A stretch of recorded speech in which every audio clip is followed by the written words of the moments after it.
What happens to us when the people who are supposed to protect us are the ones who, like, break us first? Whether they break us by slowly fading away and, forcing us to carry them, or they just break us by walking out the door and never looking back. How do we survive the people who gave us life? We are unpacking all of that today. But first, babes, wherever you are listening from, we hope you have an amazing day. And babes, if you are driving right now, look in the mirror for just a second and smile. Because you are gorgeous. Truly, like stunning. Just take that second. Can't. Because we really need to give a massive, massive shout out to Jasmine today. Oh my gosh, yes. For sliding into our DMs and telling us to keep this on the rotation. Babes, you already know. Ask your messy besties and you shall receive. We got you, babe. We genuinely do. Jasmine, I saw that DM and my heart just, exploded. That's great. Because it is so validating to know that you are all spiraling right alongside us. We read every single message, and when you tell us what you need to hear, we pivot. We listen to the people. I mean, we are nothing if not women of the people. And the people are demanding that we unpack the absolute emotional wreckage we have all, willingly subjected ourselves to this week. We really did. Because we need to take a minute to talk about a book. Yes, babes, we are still in our book talk era. We cannot escape it, nor do we want to. And the book that has completely taken over the group chat, Say, You'll Remember Me, by Abby Jimenez. The way this specific piece of literature had us in an absolute chokehold. But, not necessarily a comfortable one, more like a structural failure of a bridge where you can see the cracks forming, the collapse is imminent, but you are physically unable to look away from the wreckage. Babes, this one has us in our feels. I mean, genuinely heavily in our feelings. We have to start with the emotional impact because Abby Jimenez does not pull punches when it comes to grief. No, she does not. The storyline with the main character, Samantha, and her mother's early onset dementia, devastating. It is the heartbreaking reality of losing a parent who is still, physically sitting right in front of you. Psychologically, that is called ambiguous loss.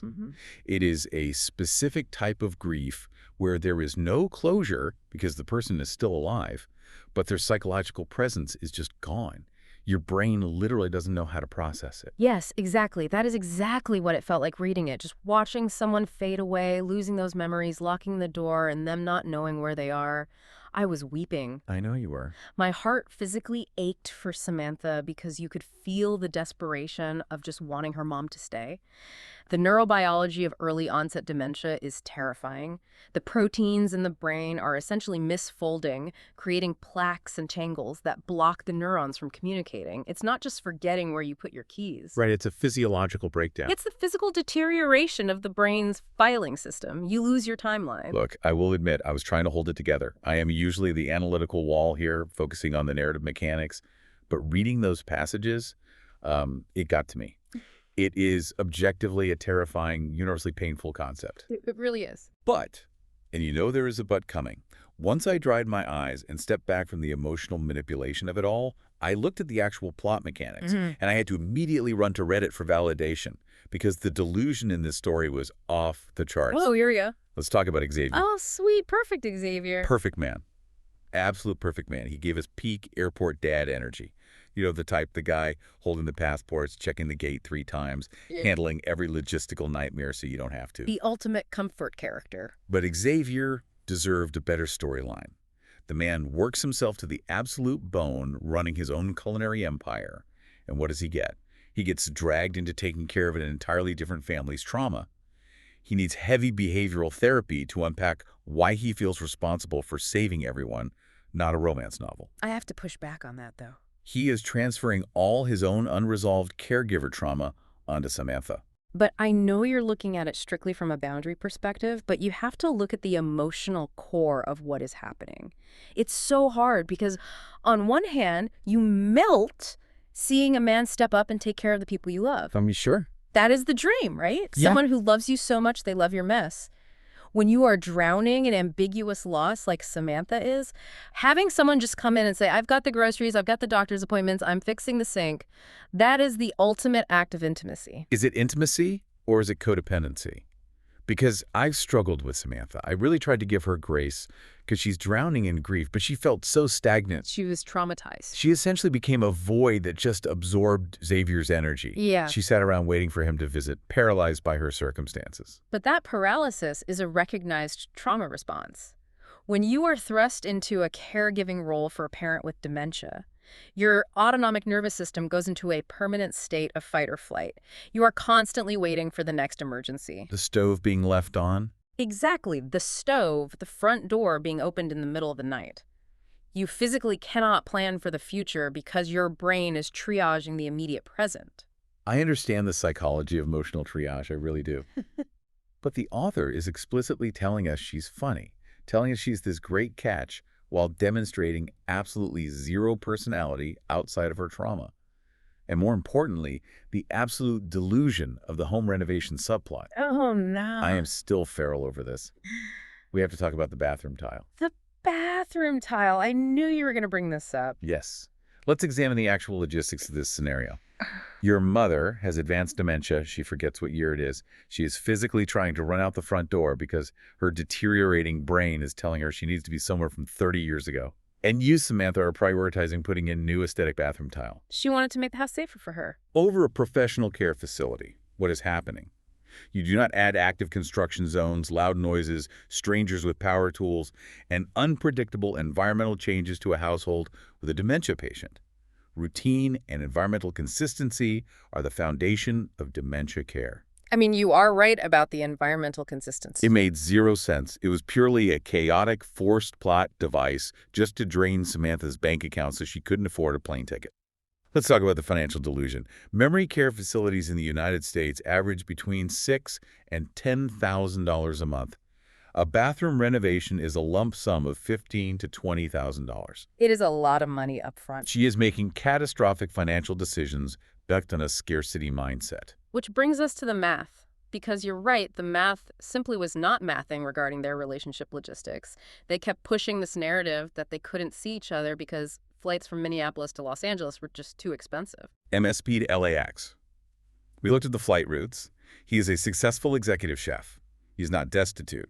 A direct flight from MSP to LAX once a month is not like work yourself to the bone expensive. No, it's really not. It's a couple $100s if you book in advance.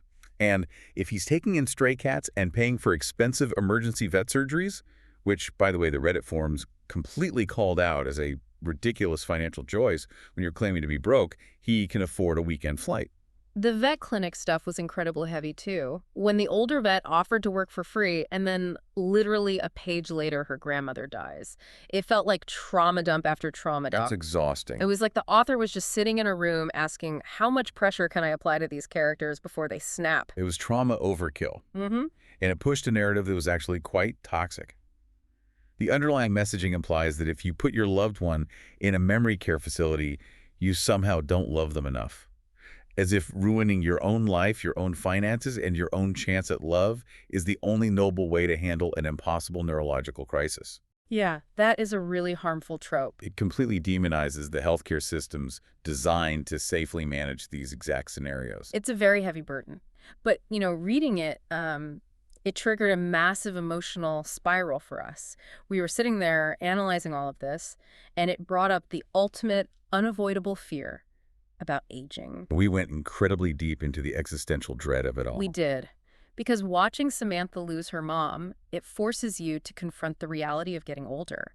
Watching our own parents age, you start looking at them a little differently, noticing they move a little slower, or they repeat a story they just told you yesterday, and your stomach just drops. It's terrifying. There's this terror attached to life timelines. We spend our 20s hustling, trying to hit these arbitrary societal milestones, the career, the apartment, the relationship, and then suddenly you look around in your 30s and realize you're losing time to biology, to circumstances you absolutely cannot control. The regrets of the things we didn't do because we were playing it safe, it's terrifying to think about waking up one day and the people who anchored you to the world just aren't there anymore. It is terrifying. And, my default defense mechanism is sarcasm. But you're right. There's an immense, crushing societal pressure regarding these timelines. We are conditioned to believe in a strict upward trajectory. Yeah, we really are. But what nobody prepares you for is the overlapping timeline of your parents' aging. It is a sociological phenomenon known as the sandwich generation, or the midlife squeeze. The sandwich generation, yes. Society tells us to focus relentlessly on our upward mobility, but it completely ignores the downward biological trajectory of the people who raised us. It's an impossible emotional juxtaposition. You're trying to build the foundation of your independent life while simultaneously grieving the gradual erosion of theirs. Exactly. You're stepping into your independence exactly as they're starting to lose theirs. It's the hardest transition in the world. You go from looking up to them for answers to suddenly realizing they are looking to you for direction. It forces a complete rewiring of your familial hierarchy. And clearly, we have some massive existential dread to unpack in our respective therapy sessions this week. But my emotional capacity for real-world grief is currently maxed out. I know. I need a breather. My heart is so heavy. Right. So let's take a slight pivot. Let's take all this warm, reflective, slightly tipsy energy and channel it into the very thing we came here to discuss. Let's tune back into Messy City. Yes. Because we just spent all this time talking about the psychological toll of a daughter who refuses to abandon her fading mother. Now, we need to talk about the absolute inverse of that. We are heading back to Timberlake. We are going back to Sullivan's Crossing. Oh, the chaos. Because we need to talk about parents who actively abandon their children. A perfect thematic bridge. But before we get to the literal runaways, we have to address the absolute elephant in the room regarding parental figures. Where is Sully? I am emotionally devastated. I'm not okay. We fired up season 4, episode 1, and the entire energy of the show has shifted. It is completely off. The way they completely botched the exit of Scott Patterson is a crime against narrative television. Sully is the anchor of the show. He is the patriarch. He and Maggie, his daughter, are the heart of the crossing. Their complicated, messy, beautiful, healing journey was the entire point of the premise. It was the literal title of the show, Sullivan's Crossing. And you're telling me this man just went on a permanent holiday to Ireland with Helen. Are you joking? That is the excuse the network writers came up with. No goodbye, no emotional fallout. Maggie just casually mentions to her boyfriend Cal that her dad just left for Ireland. They literally put the patriarch of the show on unlimited PTO and just hoped the audience wouldn't notice. Oh, he's just out of office. Don't worry about it. Let's analyze the character consistency here. There is none. Sully is a man deeply, deeply rooted in his routine, his past trauma, and his campground. He is fiercely protective of his land. He doesn't just casually abandon the crossing, which he almost lost his mind in his sobriety, trying to save from the bank to go frolic in the Irish countryside indefinitely, without a proper on-screen goodbye to his daughter. It is a complete structural collapse of his character arc. I was waiting for the twist. I kept waiting for Helen to call from overseas and say something horrible happened or that he had a medical emergency, because Sully just going on a happy vacation makes zero narrative sense. The Reddit forums are in an absolute uproar, and honestly, they are entirely justified. They are completely right. The pacing is totally off without him. It feels glaringly obvious that it was a messy behind-the-scenes exit. You can physically feel the writers scrambling to patch a hole in a sinking ship. Oh, the writers were absolutely tossing narrative spaghetti at the wall to see what stuck. It's a classic symptom of network television restructuring. When an actor and a network part ways unexpectedly, whether due to contract disputes, budget cuts, or creative differences, the remaining characters always suffer the whiplash. It's so unfair to the viewers. The writers are forced into a corner, but to just say he's on vacation while the entire campground falls into chaos is laughable. It disrespects the audience's investment. It does. And speaking of chaos, let's get into episode 5, appropriately titled Abandoning, because everyone in this town is abandoning common sense and professional ethics. Let's start with the medical mess, because Dr. Maggie Sullivan is back on her rogue doctor nonsense. Let's contextualize this for a second. Maggie is an elite neurosurgeon from Boston who fled to this small town. Right. She is currently working under Dr. Quincy Carlson, who has historically been an unsupportive, bureaucratic nightmare of a boss. And right now, she is treating little Tracy, a young girl from the campground. Poor little Tracy. She is in the hospital, and her blood work is terrifying. He has dangerously low platelets, a high white cell count, and this mystery fever that absolutely won't break. And her teenage brother, Ben, is just sitting by her bedside, completely terrified. It's a terrible situation. My heart broke for him. He is just a kid, and he is carrying the weight of the world trying to protect his little sister because their mother, Vanjie, is nowhere to be found. Look, I feel for Ben's situation. I do. But I need to talk about Dr. Quincy Carlson's behavior, because he is the ultimate institutional flip-flopper. He is the worst. First of all, Maggie goes rogue and orders a series of x-rays for Tracy without consulting him. Quincy shows up, having turned his phone off for the first time ever, and completely loses his mind. He screams at her, "You subjected a young girl to radiation." That would have been my last call. He formally cuts her out of the case. He basically tells her she's an incompetent liability and cites her lack of protocol. He was so incredibly harsh. He completely humbled her in front of their colleague, Dr. Rabney, and Ben. He stripped her of her authority in front of a patient's family, which is a massive breach of bedside professionalism. It's classic institutional self-preservation. He is protecting the hospital from liability. But then, cut to the Board of Physicians meeting, Maggie crashes the quarterly board meeting, which is a whole other level of professional delusion. You don't just walk into a board of directors meeting uninvited to plead your case. She is very passionate. Quincy storms in. You think he's going to demand her license be revoked forever? And what does he do? He does a complete 180. He gives this impassioned speech about how Maggie's gut instinct saved a life today and tells the board to approve her application. The emotional whiplash.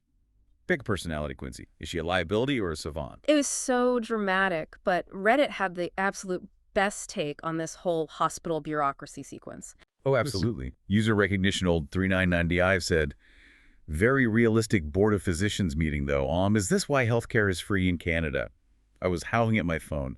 The accuracy of mocking the bureaucratic red tape. It's so funny. But let's look at the medical reality, because Maggie was right.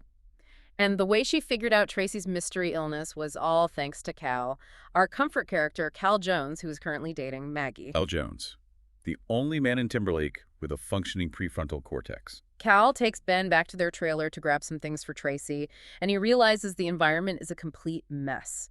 There's a severe leak in the bathroom, structural damage, and Maggie calls him and asks him to look for environmental clues that might explain the infection, and Cal finds mouse droppings, which leads Maggie to correctly diagnose leptospirosis. Let's actually explain that, because the show just throws the word around. Leptospirosis is a blood infection caused by the bacteria Leptospira. It is usually spread through the urine of infected animals, particularly rodents like mice. Ew, it's so gross to think about. When that urine gets into water or soil, like a leaking, water-damaged bathroom floor, it can enter the human body through minor skin abrasions or mucous membranes. It causes massive inflammation, which explains Tracy's skyrocketing white blood cell count as her immune system tries to fight it, and the rapidly dropping platelets because the bacteria is attacking her blood vessels. It is incredibly dangerous if left untreated. Thank you for the medical breakdown, because it makes the stakes so much clearer. But the moment that actually destroyed me in this scene wasn't the medical diagnosis, it was what happened right after. Cal sees some blueberries on the counter in the trailer. The flashback. The flashback. Cal looks at those berries and tells Ben the story about when he was younger. His parents were gone, and he was trying to take care of his little sister, Sedona. He found what he thought were blueberries foraging outside, and he fed them to her. But they weren't blueberries. They were poisonous chokeberries. Botanically, chokeberries, specifically the Prunus virginiana species, look remarkably similar to blueberries, but their pits and leaves contain toxic cyanogenic glycosides.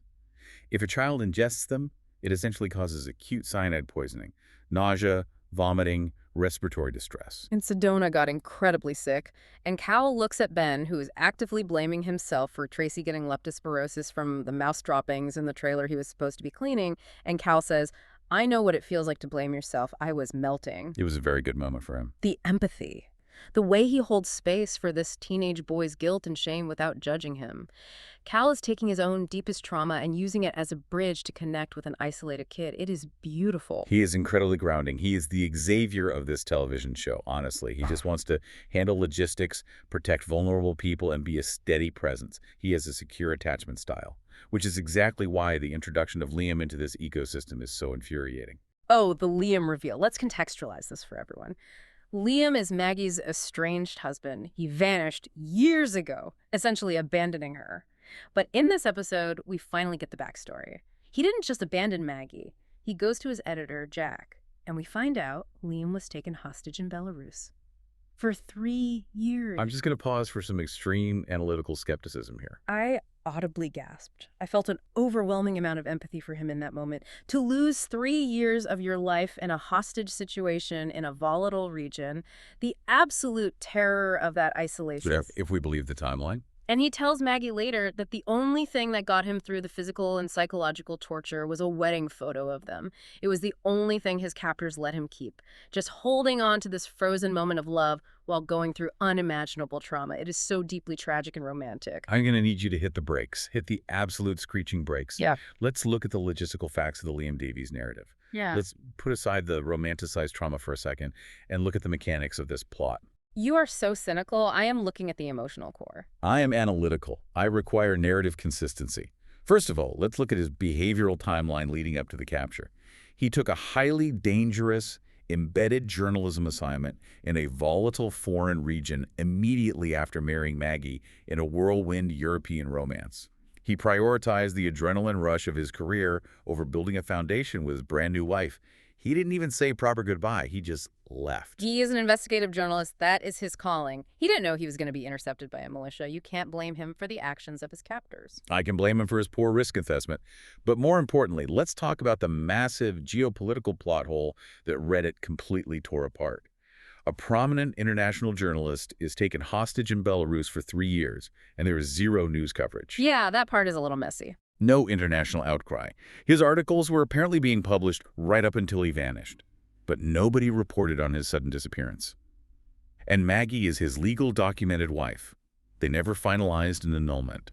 Are you telling me that not a single government agency, not Interpol, not the State Department, not his publisher, ever contacted his legal next of kin to say, hey, your husband has been taken hostage by a foreign entity? It defies all diplomatic protocols. I know the logistics are flawed. I will concede that the diplomatic protocols were ignored by the writers. But you cannot dismiss the psychological reality of his trauma. When someone is held in captivity, they experience profound psychological fragmentation. Clinging to a totem like that wedding photo is a documented survival mechanism. It anchors their humanity. It's manipulative. When he looks at Maggie, he isn't just seeing his ex-wife, he is seeing the literal manifestation of his survival. You have to respect the weight of that trauma bond. It is a soap opera trope slapped onto a character to manufacture a forced love triangle. And honestly, the acting was not selling the trauma. The forced squinting he was doing while delivering this tragic monologue. He looked like he forgot his glasses, not like a man who spent 36 months in a subterranean cell. He didn't exhibit any of the hypervigilance or complex PTSD associated with hostage reintegration. I guess I was just so swept up in the romantic tragedy of it that I forgave the logical leaps. It breaks my heart that he lost those years. That is how they manipulate you. They dangle a tragic, unspeakable backstory, and suddenly we are supposed to forget that he is actively interfering with Maggie's perfectly stable, healthy relationship with Cal. But before we get to the absolute mess of their dynamic in episode 6, we have to take a quick detour, because we need to talk about the kitchen brigade system. We need to go to the diner, because Amir has lost his absolute mind. The diner delusion. Sydney and Amir. I actually love their dynamic, but this sequence was wild. Let's set the scene. Sydney is the head chef at the local diner. Amir works under her. Amir brings a knife to work. Not just any knife. A high-end $500 Japanese steel tomato knife. He wants to gift it to Rob, the owner, who politely refuses it because it's too extravagant, so Amir just starts using it on the line. And he gets so deeply offended by Sydney telling him how to prep the food, which is her literal job as the head chef, to dictate the prep standards, that he throws a massive ego-driven tantrum. Over a tomato knife. Sydney gets fed up with his insubordination and literally walks out the door. And what does Amir do?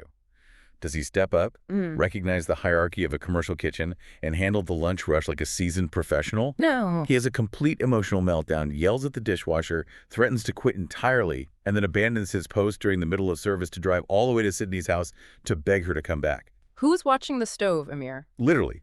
Who is expediting the tickets? Who is plating the food? You do not leave a commercial kitchen during a lunch rush to go grovel at your coworker's house. The metallurgy of his fancy knife does not excuse his absolute lack of professional responsibility. This town has zero concept of occupational duty.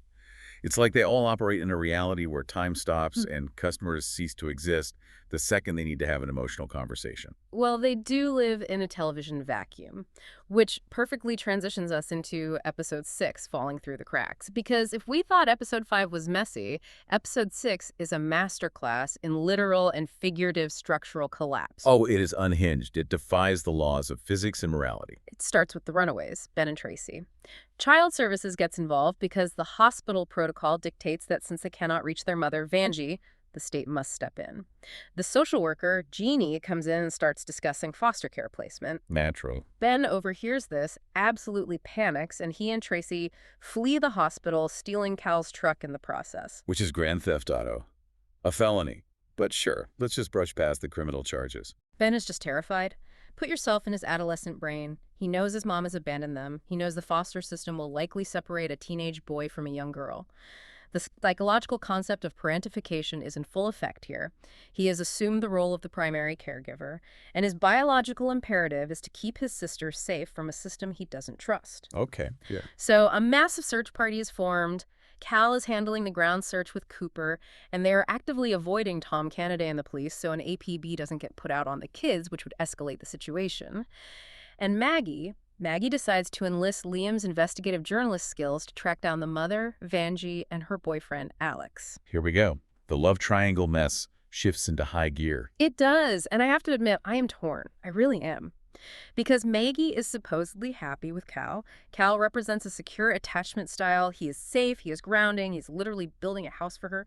But then we have Liam, and we know from the flashbacks that Maggie had these incredibly steamy, visceral dreams about him. Ugh, the dreams. She confesses to her friends, Lola and Sydney, that Liam challenged her. She felt alive and adventurous with him. Life was an unpredictable adventure, and you can see that she misses the adrenaline of that spark. I understand the pull. I understand being violently torn between the safe, steady love that regulates your nervous system and the passionate, chaotic trauma bond that makes you feel electric. Absolutely not. I am rejecting this entire premise. I am strictly Team Cal, and I'm exhausted by Maggie's emotional flip-flopping. She is operating from a scarcity mindset regarding love. She is emotionally cheating on a lumberjack saint. Let's review the facts. Let's hear the facts. Liam chose his career over her. He vanished. Yes, he was a hostage, but as the meticulous researchers on Reddit pointed out, and we must address this glaring detail, he was released years ago. He went to therapy. He tried to find her in Boston, saw through a window that she was on a date with Andrew, and just, left again. Well, he thought she moved on. He had years to reach out, send an email, make a phone call to explain his trauma, but he didn't. He only comes crashing back into her life, now that she's finally healing and establishing a secure life in Timberlake. That is not romance. That is toxic, disruptive behavior masquerading as epic love. It is a toxic pattern, I will not deny that. But the chemistry is undeniable, the tension is palpable, and the writers knew exactly what they were doing when they sent Maggie and Liam to search Alex's empty house together. It was a pressure cooker environment. Oh, the writers completely lost their grip on reality in this scene. Let's paint the picture for everyone. Maggie and Liam arrive at the boyfriend's house. There's a formal eviction notice stapled to the door. The house is abandoned, dilapidated, and clearly neglected. They go inside to look for clues, hoping to find a prescription bottle or a bank statement to track Vanjie's whereabouts. Maggie walks into the bathroom, and she literally falls through the floor. She falls straight through a water-damaged floorboards, dropping into the basement. I screamed. And this is where my analytical brain completely short-circuited. Let's talk about the physics and biomechanics of this moment. She falls through a floor, onto a solid concrete basement floor. She drops at least 6 to 8 feet, through jagged wood, rusted nails, and structural debris. It was terrifying. The sound design alone was brutal. And what happens next? Does she shatter her tibia? Does she suffer a severe concussion? A fractured pelvis? A catastrophic spinal cord injury? No. Liam rushes down the stairs into the basement and just scoops her up. He physically moves her body. And she's a doctor. And Maggie, who I need to remind everyone is board-certified neurosurgeon, doesn't say a single word about stabilizing her cervical spine. She doesn't scream, "Don't move me, check my C-spine." She just lets him yank her up off the concrete. It was medically absurd, I will give you that. Any medical professional would know that moving a trauma victim after a vertical drop is incredibly dangerous. Medically absurd. It was physics-defying delusion. But it gets astronomically worse. Because instead of demanding a neck brace or an MRI or even a basic ice pack, Maggie stands up in the rubble, looks at this man who just improperly handled her potential spinal injury, and they kiss. The kiss. I was throwing my hands up in the air. I screamed in frustration. I rolled my eyes so hard I saw my own optic nerve. She just fell through a load-bearing ceiling. Asbestos and dust are everywhere. She could be actively hemorrhaging internally. And she's making out with her ex-husband amidst the structural decay.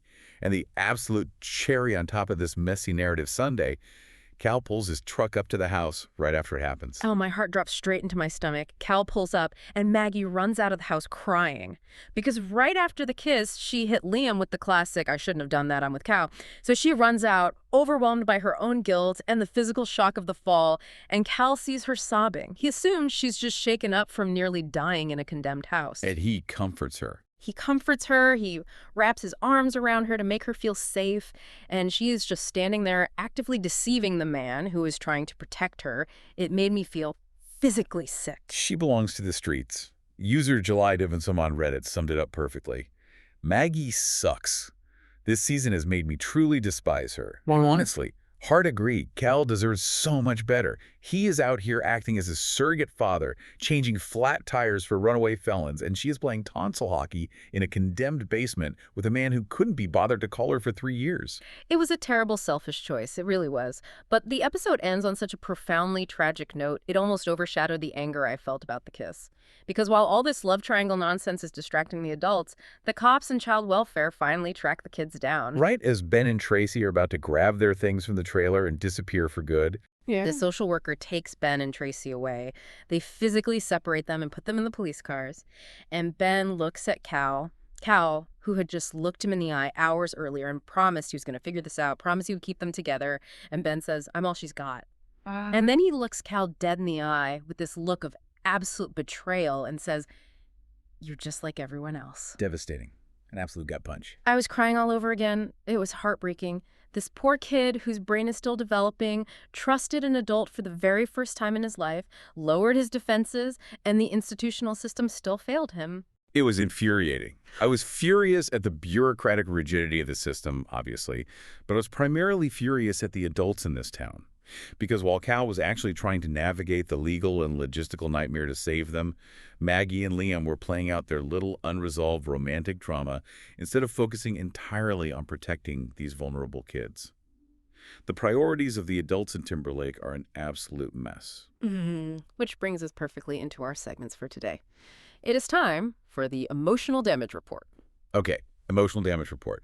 What specific moment hit the hardest emotionally and why? I have to go first because I'm still reeling from it. For me, it was Ben. Just the entire psychological reality of Ben having to act like a parent. When he packed up his sick little sister in the middle of the night to run away from a sterile hospital. It was intense. He knew his mother, Vanjie, had completely abandoned them. He knew she actively chose her boyfriend over her own children's safety, and he was so terrified of the foster system separating them that he was willing to live life as a fugitive on the run. That line, "I'm all she's got," it destroyed me. The clinical parentification of this teenage boy is so heavy, he's been robbed of his childhood because he has to be the shield for his sister. It's incredibly heavy. And honestly, if we look at the thematic through line of everything we discussed today, it parallels the Abby Jimenez book we were talking about earlier. Samantha sacrificing her youth, her finances, and her future to parent her deteriorating mother, and Ben sacrificing his childhood and his freedom to parent his sister. It's all about the collateral damage of broken family structures. Yes. Oh my gosh, exactly. It is the exact same psychological burden, just applied to different generations. What about you? What was your emotional damage moment? For me, it wasn't the kids. It was Cal. It was that fleeting, quiet moment when Cal looked at the blueberries on the counter and had the trauma flashback to his own sister, Sedona. Oh, that was so incredibly soft and tragic. It was so deeply sad because you could pinpoint the exact physiological moment the guilt washed over him. The guilt of accidentally hurting someone you love, someone you are biologically wired to protect when you're just trying to take care of them. He thought he was doing a noble thing by foraging for food, and he ended up poisoning her. And he has clearly carried the weight of that scarcity of forgiveness his entire life. It makes so much sense now. It completely explains his entire psychological profile. Why he is so meticulous, why he needs to fix broken things, why he needs to be the safe harbor for everyone else. He is constantly, endlessly trying to make up for that one childhood mistake. Wow. Yes, he is just trying to be the protector he couldn't be back then. He's trying to retroactively save his sister by saving everyone else, which is beautiful and heartbreaking. Okay, moving to segment 2. Say less, say more. Who said way too much this week and who needed to speak up? I am taking say less, and I am aiming it directly with laser focus at Dr. Maggie Sullivan. Say less, Maggie. Specifically, when she kissed Liam in the basement rubble, pulled away, and immediately hit him with the "I shouldn't have done that, I'm with Cal." You cannot aggressively make out with your ex-husband who just trauma dumped his hostage backstory on you and then use your current perfect boyfriend as a moral shield 5 seconds later. It's so messy. You are emotionally cheating on a man who is currently trying to save orphans. Say less, do better, and regulate your own emotions. You are so fired up. But you are not wrong. She needs to figure out her internal compass. For say more, this is so glaringly obvious to me, Sully, or more accurately, the television network writers handling Sully's character. Yes, expose them. A throwaway line from Maggie saying, "Oh, my dad just went to Ireland with Helen," is completely unequivocally unacceptable. You cannot take the patriarch of the narrative, the man whose actual name is on the wooden sign at the entrance of the camp, and write him out with a casual PTO request. It's lazy writing. We needed a real substantive explanation. If the actor is gone due to contract issues, you have to write a storyline that honors the character's legacy. Have him go to a specialized rehab facility. Have him go on a spiritual journey to face his demons. Have him literally anywhere that requires a heavy, emotional, on-screen conversation, but a casual off-screen vacation. Say more, writers. We demand narrative respect. The absolute disrespect to the established lore. We will not stand for it. Yeah. All right, segment 3. The comfort character. Who feels safe, grounding, or actually like a decent, regulated human being amidst all this chaos. I think we both know the answer to this. 3, 1, 2, 3. Cal Jones. Cal Jones. It has to be him. There is no debate. There is no other viable option. He's the Xavier of this television universe. He really is. He just wants to build tangible things with his bare hands. He wants to protect runaway kids from a broken system. He handles the logistics of a search party without panicking or escalating the danger. He buys Ben lunch at the hospital when the kid is starving and scared. He's just inherently good. He is the ultimate golden retriever boyfriend with the tactical capability of an airport dad. He's a man of decisive action. While Liam is squinting into the middle distance and trauma-dumping about Belarus, and Amir is throwing $500 knives and having ego-driven meltdowns in a diner, Cal is physically changing flat tires on the side of the highway to save juvenile felons. He deserves so much better than being the oblivious third wheel to Maggie's condemned basement makeout session.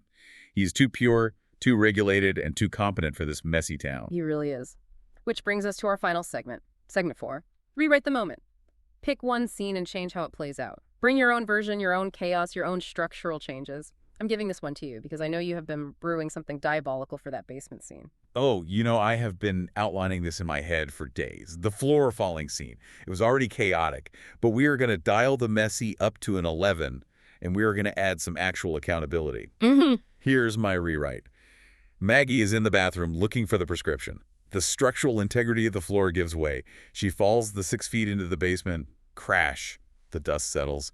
Liam starts running down the stairs, ready to do his little squinty tragic hero routine to save her. But before he can even reach the bottom step, the exterior basement door violently kicks open. Oh my God, who is it? It's Cal.